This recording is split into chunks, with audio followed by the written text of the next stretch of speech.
ব্যবসার কাজে এলাকায় আসিলাম, কোনো ঝামেলাই হয় নাকি? আমার শত্রু যদি দেখে পেলে আমার তো ঝামেলা হয়ে যাবে। কি করি? আচ্ছা যা হবে নি, আমার কাজ আমি চলে যাই।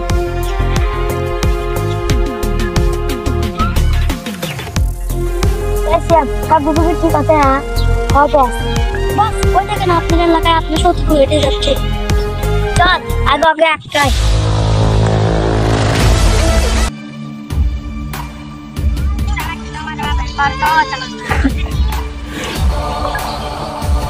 এই তো এত সাহস কি আমার এলাকা হেঁটে হেঁটে যাচ্ছু? বস 1 মিনিটে খাই দাও নাহি? না, আমাকে বিষয়টা দেখতে দে। বস আপনি অনুমতি দিলে আমি অক্ষায় দিই। আমাকে যেতে দে, ভালোই ভালোই, না হয় কিন্তু বিষয়টা ঠিক হবে না।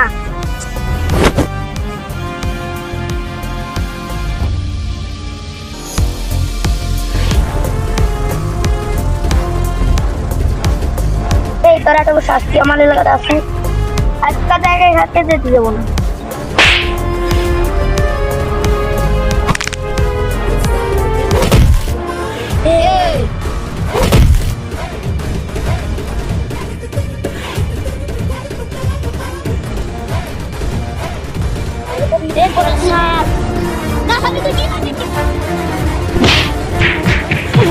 তোকে একদম আমার মালটা, তুই কিছু কস না।